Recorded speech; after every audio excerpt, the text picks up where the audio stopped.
മൂന്നാം തവണയും CPM എന്ന നിലയ്ക്ക് പ്രചാരണങ്ങളും ഇപ്പോൾ അവകാശവാദങ്ങളുമൊക്കെ CPM ഉന്നയിക്കുന്നുണ്ട്. CPMന്റെ സംഘടനാ സംവിധാനം നിയമസഭാ തെരഞ്ഞെടുപ്പിന് പ്രാമുഖ്യം നൽകി. ഒരു പക്ഷേ അതിനു മുൻപ് തദ്ദേശ സ്ഥാപന തെരഞ്ഞെടുപ്പ് എന്നിരുന്നാൽ പോലും അടുത്ത തവണയും എന്ന നിലയ്ക്ക് അതിന്റെ സംഘടനാ സംവിധാനം ചലിച്ചു തുടങ്ങി എന്നുള്ളത് തന്നെയാണ് നമുക്ക് മനസ്സിലാക്കാൻ കഴിയുന്നത്.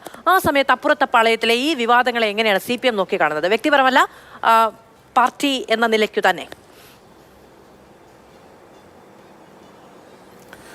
തീർച്ചയായും ഞാൻ പാർട്ടി എന്ന നിലയ്ക്ക് തന്നെയാണ് ഈ ചർച്ചയിൽ പങ്കെടുക്കുന്നത്. വ്യക്തിപരമായി എനിക്ക് അറിയാവുന്ന കാര്യങ്ങൾ കൂടി ഞാൻ അതിന് കൂടെ പറഞ്ഞു എന്ന് മാത്രം.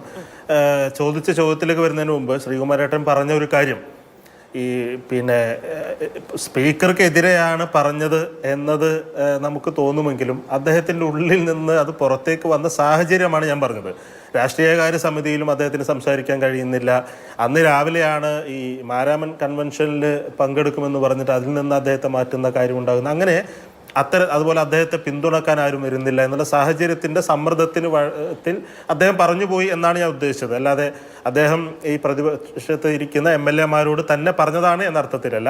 ആ സമ്മർദ്ദത്തിൽ അദ്ദേഹം ആ ഒരു മാനസിക അവസ്ഥയിൽ എനിക്ക് അദ്ദേഹത്തോട് സഹതാപമുണ്ട് എന്ന അർത്ഥത്തിലാണ് ഞാൻ ആ കാര്യം സൂചിപ്പിച്ചത്.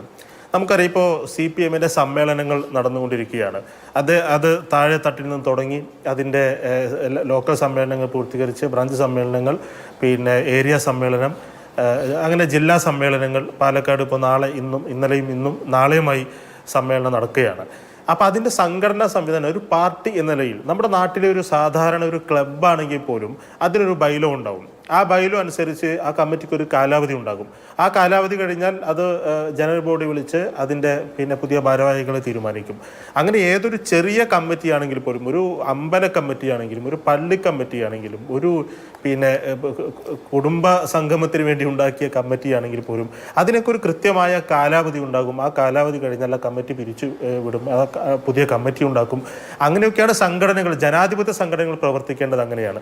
എന്നാൽ കോൺഗ്രസിൻ്റെ അവസ്ഥ എന്താണ്? CPM അതിൻ്റെ സമ്മേളനങ്ങൾ പൂർത്തിയാക്കി പുതിയ രാഷ്ട്രീയ നിലപാടുകൾ പ്രഖ്യാപിച്ച് തിരുത്തലുകൾ വരുത്തേണ്ട കാര്യങ്ങൾ തിരുത്തലുകൾ വരുത്തി ആ സമ്മേളനത്തിൽ എല്ലാ കാര്യവും ചർച്ച ചെയ്യുകയാണ്. ഏരിയ സമ്മേളനങ്ങളിൽ വലിയ തരത്തിലുള്ള ചർച്ചകളുണ്ടായി എന്ന് മാധ്യമങ്ങൾ തന്നെ റിപ്പോർട്ട് ചെയ്തതാണ്.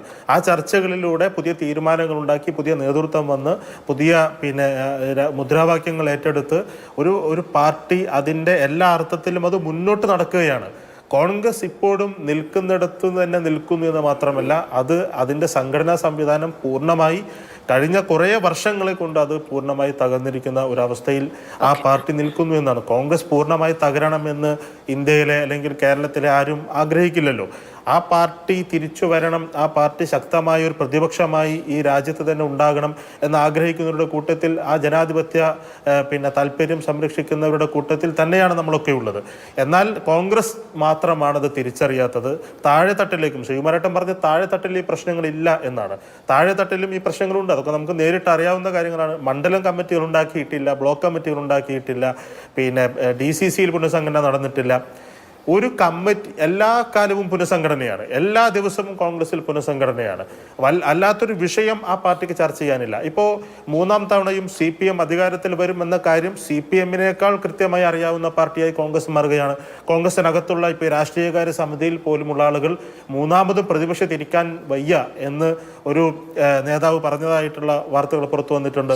മൂന്നാമതായി നമ്മൾ പ്രതിപക്ഷത്തിരുന്നാൽ ഇനി നമ്മൾ ഈ പാർട്ടി ഉണ്ടാകില്ല എന്ന നിലപാട് അവർ തന്നെ മുന്നോട്ട് വെക്കുകയാണ്.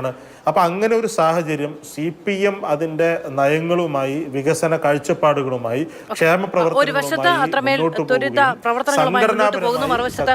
ഈ രീതിക്കുള്ള കാര്യങ്ങൾ എന്നുള്ളതാണ് അദ്ദേഹം ഉന്നയിക്കുന്നത്.